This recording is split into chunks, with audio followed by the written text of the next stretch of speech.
What's up, guys? Rick from DFS On Demand here with a preview for Week 10 of the NFL season. What's going to be different about this video is just a little bit something. I've been asked a lot recently about the actual process that I go through for research. And what I thought might be interesting is I'm just going to go into this video blind. So usually I do research before the week. I've got a bunch of players kind of listed out that I want to talk about. I've not done that. Okay, I'm trying to do little to no research, and we're just going to go through the tools that I normally would, through the research process that I normally would on a week, and we'll see what comes out of it. I don't know if this is going to be terrible or if it's going to be great, but let's do it. I'm going to use basically exclusively the tools that I've built, right? That makes sense. These are answering questions that I have asked or that I want answered. So we're gonna just use these tools. They're available on dfsondemand.com, and I think they're really great. So the first place that I like to start is the cheat sheet, and we're still gonna go position by position here. And what we have on this cheat sheet is projections for every single player. Just a few interesting notes about, like, here's fantasy points allowed to by opposing defenses. So just a couple of little nuggets here, and then we'll go. So what I'm looking to do right now is really just identify a couple of players who are maybe jumping off the screen at me, or maybe I want to do more research on. So let's see. Tom Brady, the highest projected quarterback. And then right away, I see that Jared Goff is not only the same price, but he is the second highest projected quarterback. So what I'm looking at now is just to see how expensive these guys are compared to their peers. Russell Wilson's the most expensive. Goff and Brady, what is that, like 7 and 8 or 6 and 7? Okay, so I'm just trying to get an idea of what else is going on around the league before I dive into this. Okay, so let's take a deeper look at Jared Goff, right? So you know that the Rams dropped 51 points or whatever it was last week. Goff had like 200 yards and 3 touchdowns before the half. Just an excellent outing, but to me, he's the type of player that is a little bit risky, but I don't know that for sure. So we're going to go over to the NFL player profile, and we're just going to check on Jared Goff.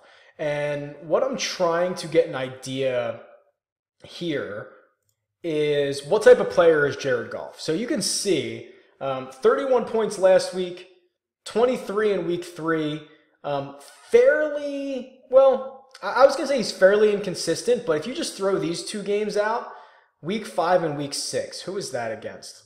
Here's the game logs. Just going to go to see what Jared Goff is up to. So 5 and 6 were his worst weeks. Seattle and Jacksonville. Okay, I guess that's not terrible that if you're going to have your 2 worst weeks, it's against those 2 defenses. Other than that, he's basically scored, 18 DraftKings points in every game. Okay, so this is a little bit more reasonable than I thought. So this is why it's good. This is why it's good to do this type of research and dig a little deeper. You know, my perception of Goff was a little bit volatile, and maybe his fantasy outputs show that, but you can kind of give him a pass when you look at the 2 defenses that stifled him. Now he faces Houston. So let's go look at this is defense versus position. We're just going to go with quarterbacks. And then let's just go with like the last, I like to narrow this down. Maybe, so this would be week 5, 6, 7, 8, 9. So the last 5 weeks. And of course, Houston is giving up the most fantasy points to opposing quarterbacks. So no surprise that Jared Goff is on this list. But who have they faced? Is that right? Hold on. Here we go. They must have had a bye in week 7. So 5. Okay, Alex Smith torched them. Russell Wilson torched them. Kevin Hogan, I'm not worried about that. So pretty interesting. Okay, Jared Goff could be a guy that I roster just because he's a little bit more consistent than I thought he was. He's getting the elite matchup against Houston, and he's coming off a really good week. I think he's going to be very popular because of that very high-profile performance last week. But if you're willing to take on a guy at a pretty high ownership, I think that Jared Goff is pretty interesting. Just looking at this, I think Matt Stafford, let's look at what we have for Matt Stafford. If you watched that Monday night game, Matt Stafford looked like he could have been Joe Montana. And if we look at, it's pretty interesting. So let's just go to the last 3 weeks. I don't know why it keeps doing this. I'm going to have to fix that filter. It's excluding the week that I want. But anyway, here's the last 3 weeks that the Lions have played. Matt Stafford, what is he, averaging 23 DraftKings points? So if we go back to his full season, you can see the last 3 games are 3 of his 4 best games this season. So trending in the right direction. Looked really good on Monday at Lambeau. What I like about this is you get the pricing of Stafford before he had this game. So before he throws for 361 and 2 TDs and he looked great, the pricing had already come out. So he's priced, his price doesn't necessarily reflect that performance, $6,800 in against the face Cleveland. So I think that's worth noting. And then I want to show you a new tool that I put together for this week. This is something I do for the NFL, or I'm sorry, for the NBA, and I like it a lot. And I just call it Who's Hot, because I don't really know what else to call it. It's down here at the bottom. It's a second tab. And it's basically just a chart of up the y-axis is average salary. Across the x-axis is average fantasy points. And we're just looking for players who are outperforming their salary and outperforming their peers. So I'll show you what I mean in a second. We're just going to do quarterbacks. And I maybe just want to do like, let's do, we don't need to do the whole season at this point, but here's what we're looking at. So on the left-hand side here, we have just average fantasy points in this time frame. So Russell Wilson, obviously playing very well. Deshaun Watson, he's out. Dak, Carson Wentz, we know about those guys. But I like this visual because it shows us a couple of things. So you want guys that are right of the trend line, or maybe below the trend line, because if you look at Russell Wilson right here, him averaging 26 DraftKings points and a $7,500 salary is much better than Matt Ryan, also with a $7,500 salary at 15 fantasy points in that time frame. So again, you're looking for guys on the right. Right bottom would be really good. Right bottom would be inexpensive guys who are scoring a lot. That would be great. These are the concerns, guys like Matt Ryan specifically, Drew Brees, who is a high salary but not returning. So this is just kind of a visual of maybe who's hot and who's not. There's not a ton that stands out here, quite honestly, because we knew about Russell Wilson. That's not a surprise. Wentz is on bye. Watson is hurt. Alex Smith, do they play this week? Who does Kansas City have? No one? They're on bye? They're on bye. Okay, there you go. So literally I told you I was doing the research with you at the same time. The only one here that might be interesting is I'm actually pretty bullish on, let's see if we can find him. Sorry, wrong button. This is what you get, unedited version of this. Jacoby Brissett, let's look at his game logs. He's a guy that I'm at least somewhat high on longer term. Week to week, it's going to be interesting. So we talked about him last week. I played him in a lot of pick'ems. I don't know if I played him in any of the classic games, but had a pretty nice day for us. Found T.Y. Hilton all over the place. Snapped off a couple of big scores there. But if you look at him just from like week 3 on, I mean, the guy's been pretty good. He's almost always near the bottom of the price of the salary range. And he can beat you with his arm and his legs. Now, they're facing Pittsburgh this week, so I'm just looking up the line very quickly here to see what I imagine they're going to be pretty significant underdogs, and they are. So they're 10-point dogs. Now, that's okay with me because that means that Jacoby Brissett is probably going to have to throw the ball early and often. So I'm fine with that. And then let's see if we can just find Pittsburgh. How good have they been against opposing quarterbacks? Pretty good. Stafford got them in week 8. Other than that, it's been a pretty good year. Let's see. Not that they've really faced anybody. Look at these first 4 games. Kaiser, Keenum, Glennon, Flacco. Yeah, that'll skew your numbers when you face those guys. Okay, so I mean, Brissett, if you're looking for a cheaper option, what is he? $5,200. You probably can't beat that. Another guy that I think has probably the most upside in that range with his peers. All right, let's move along to running backs here, and we're just going to kind of go through the same process. I'm looking at this very briefly with you for the first time here. Let's find out why Melvin Gordon is my #1 projected running back, despite being the, what is that, like the 7th or 8th most expensive player. That's an outlier. Usually when the 8th most expensive player is my highest projected running back, there's a significant reason for that. So let's see if we can find out why he is showing up so highly here. So Melvin Gordon, let's first of all go to his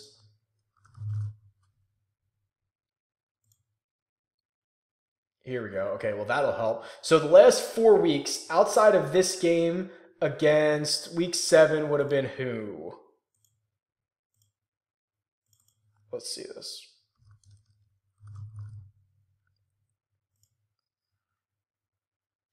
Oh, Denver. Okay. So outside of that week 7 game, week 5 destroys the Giants, destroys the Raiders. Great game against New England. How many touchdowns has he scored? I like to look at touchdowns because they're very random. And if a guy is doing all of his scoring and it's because he's touchdown dependent, it's a little bit scary. Now, he's rushed, he's got 2 touchdowns in that 4-week span, and then he's also got 3 receiving touchdowns. So that's a lot, especially because like last week he only had 14 carries. Like it's probably not realistic to think that he is going to have 14 carries and 132 yards every single week. So maybe I'm tempering expectations there just a bit. And then I imagine the matchup with Jacksonville is really, really good, which is why he is popping up here so highly. Yeah, so okay, so here's Jacksonville against running backs, basically a bottom 10 defense. So that to me would say, okay, I like Melvin Gordon. He's scoring a lot of fantasy points. He's getting a really good matchup, but I'm not all in, right? Like sometimes we see this and guys haven't scored a touchdown and they're doing it all with yards and receptions, and I'm like, holy crap. I got to have that guy because if he does get in the end zone, it's going to be awesome. LaShawn McCoy was that guy the first 5 weeks of the season who was racking up yards, catching the ball, and he wasn't finding the end zone. So this is a little bit of a mixed bag, but worth noting. Let's see about some other projections here. Zeke, I don't know. I guess he's going to play every week. I don't know. We talk about what to do every week if he doesn't play. I don't know. Yeah, I guess he's going to play every week. And as long as he does, you have to have some level of exposure to him. Christian McCaffrey.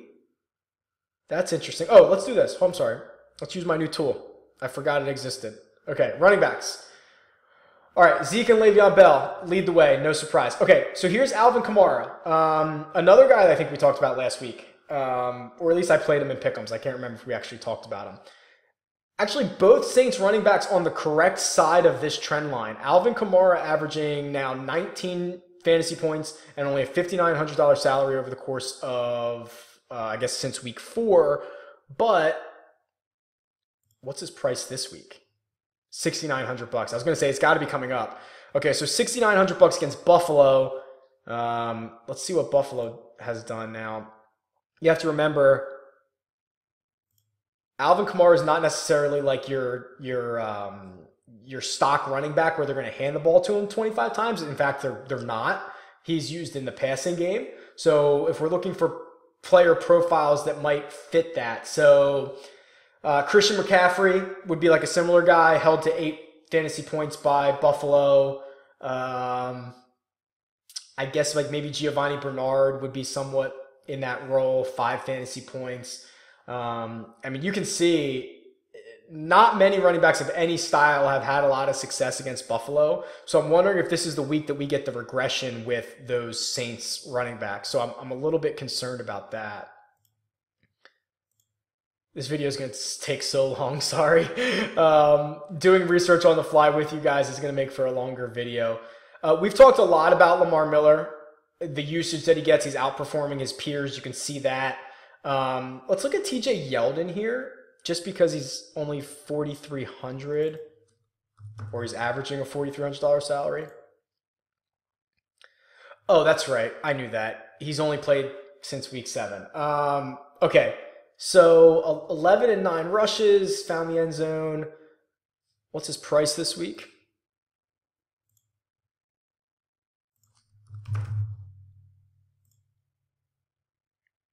$4,000. Okay, I mean, I guess if you were really desperate and you're maybe looking for like a cash game, just like three times value, I think that's fine. But with only 2 games played, obviously his stats don't have much of a sample size there. Devontae Freeman kind of just continues to underwhelm. Unfortunately, our friend Kareem Hunt since week 4. I've never done this. I told you so. No, I'm just kidding. I've never done that. We talked that there was going to be regression from he was snapping off 60-yard runs every single week. We said there was going to be regression. When his price comes back down, we are going to buy him up again. I think I've bought him up the last 2 weeks. So this is a very nice visual to show that maybe his price tag is not matching his production over since week 4. So that's there for you in visual form.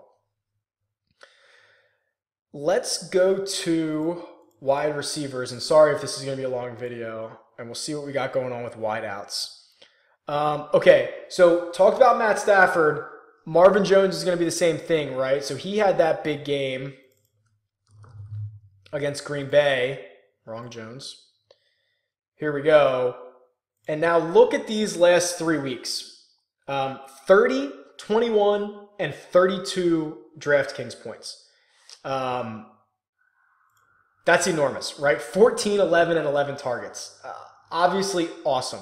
And again, you're getting this price before he went for 7, 107, and 2 against Green Bay. And now he gets the matchup with Cleveland, who, let's just see if I can find a couple of guys here. Thielen had a good week against them. Tennessee stinks. Houston was shut down a little bit. Antonio Brown, T.Y. Hilton snapped off. So just trying to get an idea of other similar players who might have gone nuts. I just think Marvin Jones is in a really good spot, and you get to take advantage of that late pricing. Will Fuller is only 4,700. Is that right? Wasn't he like 7,000 last week? I mean, we said there was going to be regression because he was catching like half of his targets were touchdowns. Yeah, he was like $7,000 last week. Wow. Okay. So you lose the targets, you lose the quarterback. I will probably not be touching Will Fuller, despite the pretty good projection here.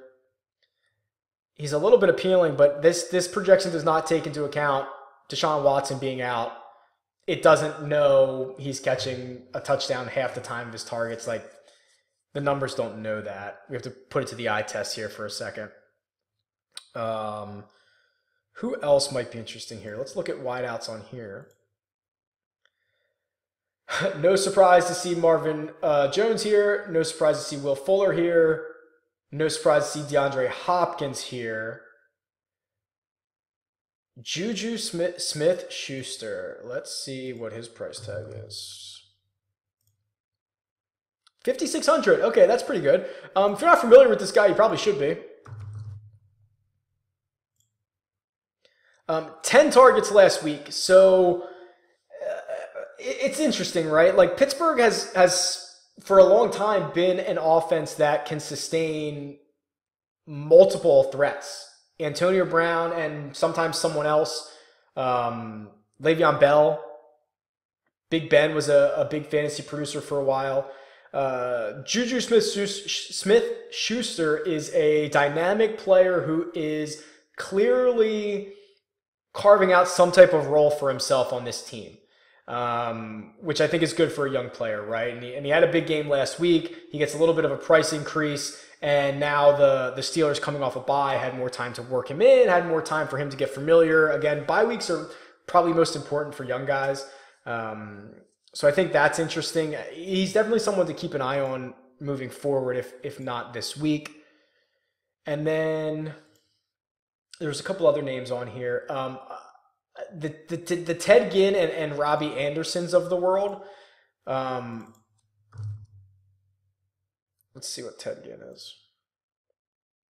Okay, 5,300 against Buffalo. Vegas has that game at 46.5, which is like the second highest total on the board. So I'm not thrilled or too optimistic about Drew Brees at the moment, but this game is in New Orleans. Ted Ginn Jr., we can throw up his stats real quick. Has had a little bit of a feast or famine run this year, but you can see the upside. You know this guy can get loose. I think he's interesting. And then Robbie Anderson is a guy that I actually picked up in one of my season-long leagues because he seemed like he was starting to grow on Josh McCown, and now he's found the end zone 3 straight weeks. He's not a particularly high volume player, but as we've talked about in other weeks, Josh McCown has been very serviceable and adequate for Austin Seferian-Jenkins and now Robbie Anderson. So I think if you're desperate, I mean, you can see that those two guys, Ginn and Robbie Anderson, are at least outperforming their peers, right? Outperforming Nelson Aguilar, Cooper Kupp, Kenny Stills, those types of guys. And then finally, the tight ends.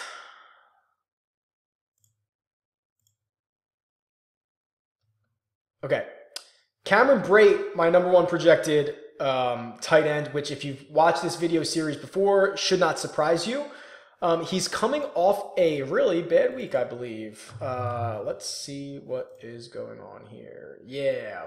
4 targets, 1 catch, 9 yards. Now, don't forget that Jameis Winston left this game, which could influence this. Now, before that, it was a great stretch of 6 games. He was finding the end zone often. He was getting enough targets to stay relevant. So it's no surprise that he pops up here as one of my highest projected tight ends. I think it's similar to that Evan Ingram game. Remember when Evan Ingram popped up on the projections and we talked about him? Then he had 0 targets and 0 catches. And then he bounced back, bounced back after that. I'm wondering if this is just like an anomaly or an outlier for Cameron Brate, and he's going to get back to what he's normally doing. Because honestly, he's had a very similar season to Evan Ingram, and actually, we can do this. We can compare this. Ingram and Cameron Brate. So here's another tool that I haven't even shown you yet. I'll sip my coffee over here because someone will comment how disgusting it is to listen to me swallow or something. You guys are great. All right, Cameron Brate, Ingram. Let's see what we have here. Whoa, okay, so Cameron Brate is the blue. Okay, so similar trajectories. Here's the really bad Ingram game down here, October 8th. And here's the really bad Cameron Brate game.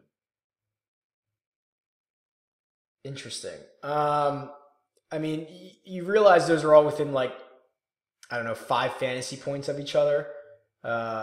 Ingram's been better the last couple weeks, which we knew. So maybe that price tag does dictate it. But I mean, if you look at this range right here, Brate outplays Ingram on a weekly basis for multiple weeks, and now you have them, and they are $2,100 separated in salary, which might be too much for guys who I kind of put in the same tier, to be quite honest with you. Other than that, Gronk is Gronk, right? He was actually, here, let's look at this. I think he was one of the worst performing ones here, yeah. Not great for Gronk at that salary, but his upside. Jimmy Graham. Okay, here's these two guys. Okay, very, very similar. Here's the Tyler Kroft, Jack Doyle team. I think Kroft is interesting. They're clearly outperforming their peers. Jared Cook, really, really quick here. I know this is going long, guys. Sorry. He had a big game, didn't he? Yeah. So Jared Cook snatches up 8 catches on 9 targets last week. And, this is always tough, right? Like you don't know if this is a 1 week outlier or if this is actually something. But it was really impressive. And the fact that now 2 out of the last 3 weeks, Jared Cook has gone for over 100 yards is noteworthy. Again, we talk about this all the time about the tight end position. It stinks. Let's see what Cook is. He's probably going to be on a bye, isn't he? Oh my God, I just talked about a guy on a bye. See, this is the problem when I do research with you. On that note, we're just going to cut it off. I hope you enjoyed this. Let me know if you liked it. Obviously, it takes a little bit longer, but maybe it's more valuable. I'm literally learning this and talking about it as we go here. Give me a shout. Let me know if you like that. It's at DFS On Demand or on Twitter, or just leave a comment below. Talk to you guys soon. See ya.